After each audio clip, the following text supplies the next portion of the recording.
everyone, and welcome to all of you to your own channel Literature Pulse with your tutor Sohan Adeem. So आज हम लोग एक और important poem जो है वो डिस्कस करने जा रहे हैं, that is anthem for doom youth by Wilfred Owen. तो चलिए पहले राइटर की बायोग्राफी के बारे में थोड़ा सा जान लेते हैं, उसके बाद हम लोग टेक्स्ट को डिस्कस करेंगे। ठीक है, विल्फ्रेड ओवन जो थे वो एक खुद इंग्लिश पोइट और सोल्जर भी रह चुके हैं। इनकी बर्थ जो थी वो 18 मार्च 1893 को हुई थी। इनकी जो डेथ थी वो 4 नवंबर 1918 को हुई थी, यानी 93 और 18 यानी 25 ईयर्स की एज में इनकी डेथ हो गई थी। सबसे यंग पोइट हैं ये। इंग्लिश पोइट थे एंड सोल्जर थे, सिपाही थे। इन्होंने मतलब तब 12 साल की नहीं 1911 में जो थे ये पार्टिसिपेट के लिए चुने गए थे। 1913 में ये जंग के लिए चले गए थे। ठीक है, एंटी वॉर थे। जंग में हिस्सा लेने के बाद इनको एहसास हुआ, इन्हें पता चला, पहले ये बहुत पेट्रियाटिक थे, इन्होंने अपनी मर्ज़ी से उसमें हिस्सा लिया, ये मतलब चुने गए। लेकिन इसके बाद इन्हें पता चला कि ये जो वॉर है ये destruction, decay, death, problem, sorrows, worries, इसके अलावा कुछ भी नहीं हमें दे सकती। ठीक है, तो ये एक एंटी वॉर पॉइंट निकले और इन्होंने उसके बाद वॉर के अगेंस्ट लिखना स्टार्ट कर दिया। उन्होंने ये लोगों को बताया कि वॉर नहीं होनी चाहिए जी। तो इनके मोस्ट इम्पॉर्टेंट जो वर्क है उनमें एक anthem for the doom youth, futility, spring offensive and strange meeting, ये सारे थे। और ये था विल्फ्रेड ओवन के बारे में। इसके राइटर की मैं अलग से वीडियो बना दूंगी जी। तो आप गो थ्रू कर लें जो चीज़ें मैंने आपको ज़ुबानी बताई हैं। आप लोग स्क्रीनशॉट ले सकते हैं इसका, क्योंकि कुछ बच्चों को इशू होता है, वो लोग सुन लेते हैं, समझ लेते हैं, लेकिन लिखने में प्रॉब्लम होती है। उनके लिए मैंने कुछ चीज़ें लिख दी हैं एज इट इज़, तो वो आप स्क्रीनशॉट ले सकते हैं। वही चीज़ें जो मैंने, जैसे कि इसमें लिखा हुआ है कि एंथम जो डूम यूथ है एक सोनेट है जो कि इंग्लिश पोइट विल्फ्रेड ओवन ने लिखी है। ये एक एलेजी है, लामेंट है। एलेजी कहते हैं एक ऐसे सॉन्ग को, एक ऐसे ट्रिब्यूट को जो लिखा जाता है, स्पेशल सॉन्ग किसी की डेथ पे, किसी के सोरो पे, ज़्यादातर ग्रीफ को शो करने के लिए किया जाता है। ठीक है, तो उसने हज़ारों वो जो यंग सोल्जर्स मर गए हैं ना, जिनको एक कर्स मिला हुआ है, डूम्ड यूथ है, जो वापस नहीं जा सकते, उन्हें वहीं पे रहना और वॉर करनी है, ये उनके बारे में उसने लिखा। ठीक है, और जो वर्ल्ड वॉर 1 जब हुई थी तब थे। ओवन ने सर्व किया वर्ल्ड वॉर 1 में ब्रिटिश आर्मी में, और 25 साल की उम्र में जो थे वो मर गए, जैसे मैंने पहले बताया। आपको पता है कि वर्ल्ड वॉर 1 जो थी 1914 से लेकर 1918 तक हुई थी। ठीक है, 4 साल रही थी, याद रखिएगा, MCQs भी आ सकता है। और 1917 में इन्होंने ये पोइम लिखी थी और 1920 में इनकी जाके पब्लिश हुई, यानी ओवन के 2 साल की डेथ के बाद। सही है। इसके साथ ही एक और पैराग्राफ है जैसे इसमें बताया गया कि ओवन जो है वो regarded finest English world war के पोइट हैं। इन्होंने एंथम फॉर डूम यूथ लिखी थी, ये इनका एक टिपिकल वर्क था। इन्होंने जो वॉर की क्रुएलिटी थी, जो रियलिटी थी ना, क्रूरल रियलिटी, वो इन्होंने शो करवाई थी। ठीक है, और इसमें उन्होंने ये बताया था कि ज़्यादातर इनका जो पोइट्री का जो फोकस था ना वो वॉर के ऊपर था। एंटी वॉर, मैंने आपको बताया, एंटी वॉर पोइट बन चुके थे। ठीक है, वॉर के अगेंस्ट लिखते थे, उसकी डेथ, उसकी डिस्ट्रक्शन, उसकी जितने भी सारी बैड इफेक्ट थे ना उनके बारे में इसने लिखा था। ठीक है, और ये ना कहते हैं वॉर को। अब पोइम का जो टेक्स्ट है वो डिस्कस कर लेते हैं। What passing bells for these who dies as cattle? Only the monstrous anger of the guns. Only the stuttering rifles, rapid rattle can petter out their hasty orisons. Passing bell घंटियाँ बजाना को कहते हैं, cattle मवेशी को कहते हैं, monstrous का मतलब होता है मॉन्स्ट्रस एंगर, बहुत ही खौफनाक खतरनाक एंगर जो होता है, गन्स यानी बंदूकें, स्टटरिंग रिफल्स जो होती हैं किसी भी चीज़ का खड़खड़ाना। ठीक है, रैपिड रेटल जो होता है ना, रैपिड रेटल का मतलब रेटल का मतलब भी खड़खड़ाना होता है, और शटरिंग का मतलब होता है हेजिटेट फील करना, इरेगुलर वे में ना हेजिटेट फील करना।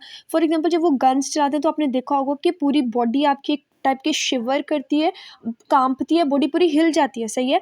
कैन पैटर आउट, पैटर का मतलब होता है गड़बड़ कर देना, आउट देयर हेस्टी ऑरिसंस, ऑरिसंस प्रे को कहते हैं और हेस्टी जल्दबाजी को कहते हैं। इन 4 लाइंस में जो हमारे पोइट हैं, जो विल्फ्रेड ओवन है, वो क्वेश्चन करते हैं, कहते हैं अब किस किस्म की जो है वो बेल्स चर्च में बजाई जाएंगी उनके लिए जो मवेशियों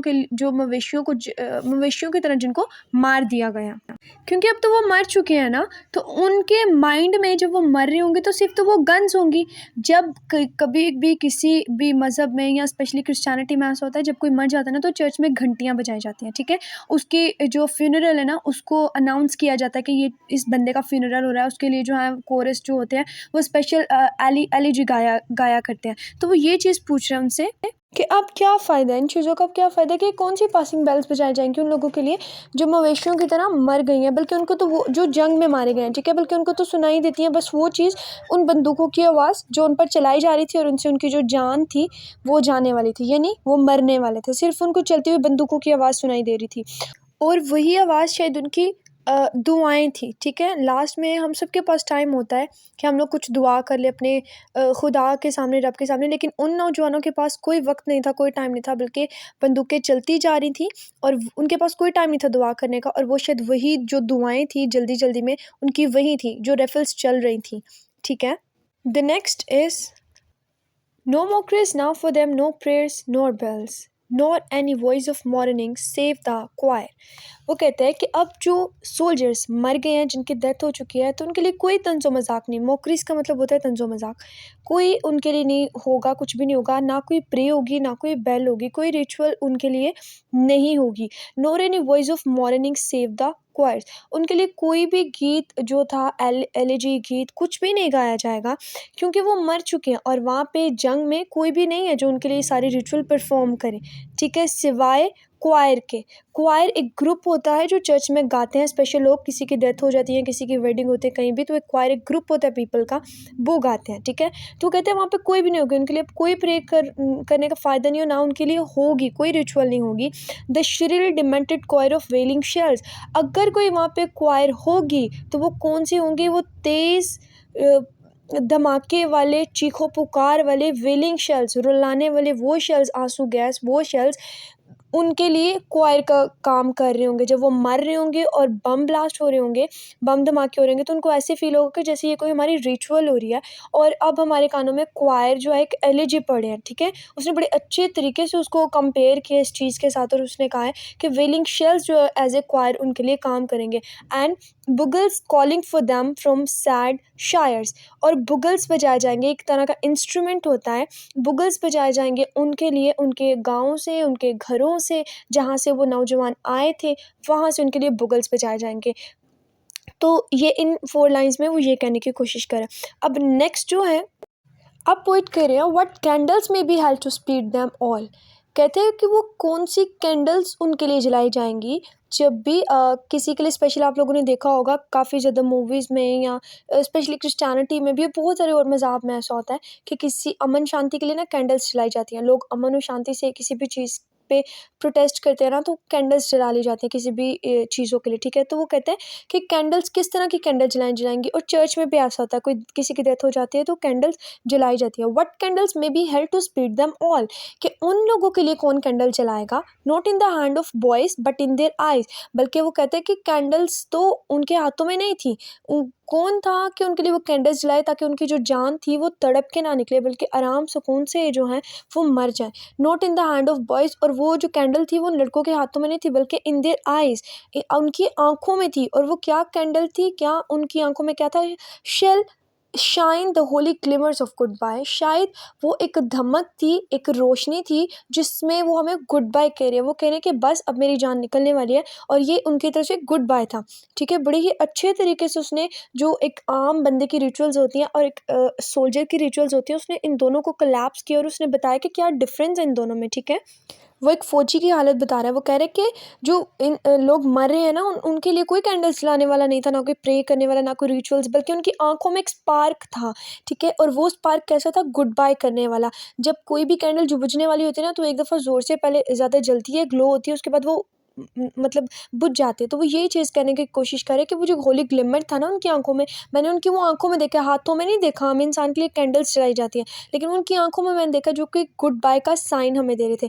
the pallor of girls brows shall be their pall, वो कहते हैं कि और वो जो लड़कियां थीं, द पैरल ऑफ गर्ल्स, जिनका वेट करी थी, इधर she is his wife, sister, mother, anyone else, ठीक है। तो वो जो लड़कियां थी ना, उनके चेहरों से पता चलेगा कि इसका जो भाई है, जो हस्बैंड है, जो बाप है, वो वापस नहीं आए, ठीक है। इनके जो घर वाले हैं, या जो इनके घर का एक फ़र्द जो फौज में था, वो उसकी डेथ हो चुकी है, उनके चेहरों से पता चल जाए, क्योंकि वो इतने पेल हो चुके होंगे, इतने वीक हो चुके होंगे, इतनी टेंशन और प्रॉब्लम्स में होंगे, तो उनको देख के पता चल जाएगा कि इनके जो आर्मी मैन्स थे वो वापस नहीं आए और उनकी डेथ हो चुकी है वॉर में। अब लास्ट लाइन में वो ये कहता है their flowers the tenderness of patience mind.